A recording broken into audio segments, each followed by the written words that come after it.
This program has been brought to you thanks to the generous contributions of our patrons on Patreon.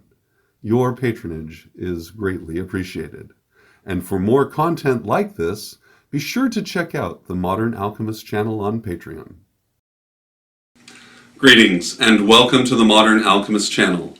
I'm Aubrey Forrest, the Modern Alchemist, and this is Alchemy Lab. Today in Alchemy Lab, we are going to explore a scripture found in the book of Isaiah that relates to the tarot and to modern day playing cards and is descriptive through the principle of correspondence of our current frame of reference here on planet Earth. So, we're going to hit some pretty deep waters here. Isaiah is never light reading in any context, and we're only going to be looking at a couple verses. But we will be using the New International Version of the Bible, so if you're trying to follow along, you'll know that we're in Isaiah chapter 2, verse 4, and we'll discuss briefly verses 1 through 3 to give you an idea of the context of what it is that we are talking about. Are you ready? I'm ready. Let's begin. Shall we begin?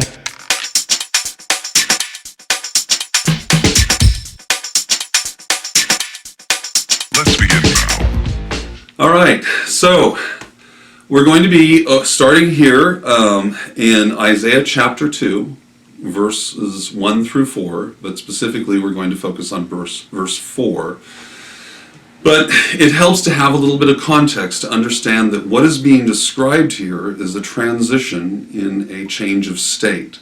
In fact, a lot of times when you're going through and you're reading the scriptures of any kind, what you're often reading is a discussion of the change of state of mortal people as a result of the congress of celestial bodies above us. We are always the observers. We're always the ones telling the story. This happened, and then this happened. And we keep these stories so that we will be able to remember how it is that we got here when we're looking at things and thinking, wow, why are things the way they are? So, let's talk about what got me started on this particular line of thought. As an alchemist, you will often find out a scripture or a saying or some kind of slogan that will stick in your mind for a long time. And typically this is an access point to the Akashic record. Anytime that, the whole as above, so below thing, principles of correspondence, understanding principles of rhythm, understanding principles of vibration, understanding polarity, reconciling the sayings that go with all of those things, and then seeking to correspond that with known symbols like cups or swords or diamonds, whatever. There are a variety of symbols that are employed that are descriptive of different elements and different states of consciousness and being. So in order to understand that, it's really helpful to have a dialogue about what we're actually talking about. Because ultimately what we are going to be looking at is what is a sword and what is a plowshare. That's the end result of this. We want to figure out, what does this mean? Because we understand as symbologists that any discussion of a sword is a discussion of the mind, it's a discussion of intellect, it's a discussion of thought. It is representative of the principle of air, which is representative of thought. So a discussion of that is important because that's what we are all about here as alchemists. The universe is mental. So if at any time something is being very obvious and saying this will be exchanged for this or transformed into this, and the process is brutal, because hammering is not a delicate process, then that is indicative of something else. It's displaying a change of conscious state. So let's take a look at this.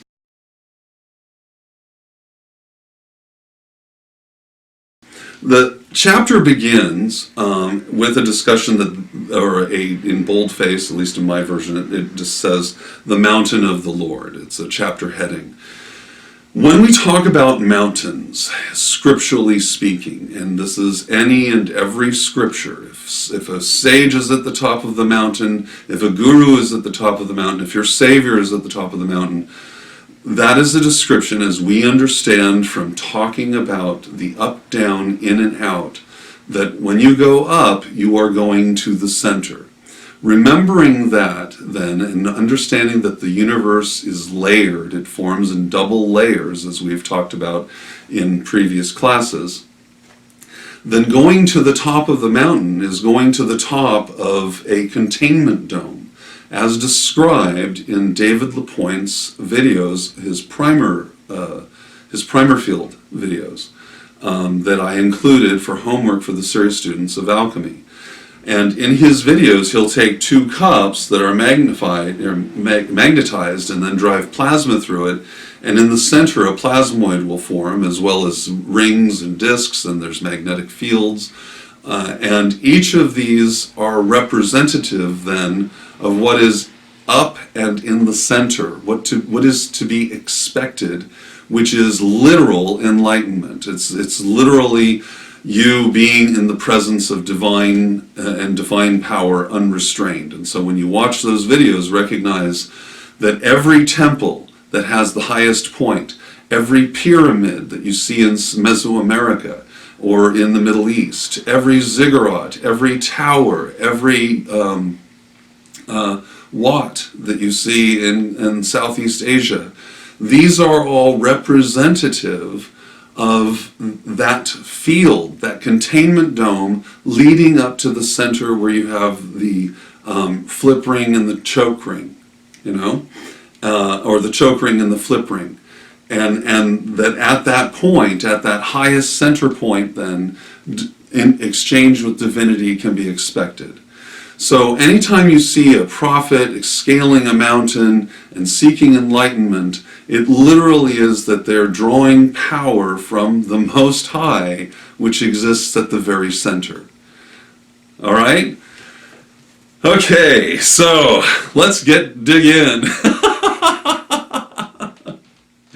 And remember, this stuff should be really fun.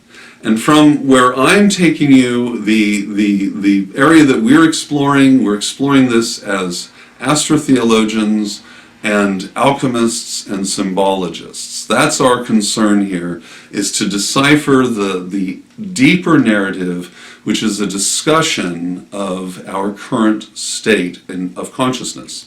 Why things today are the way they are, as opposed to what we've been told they used to be. Okay?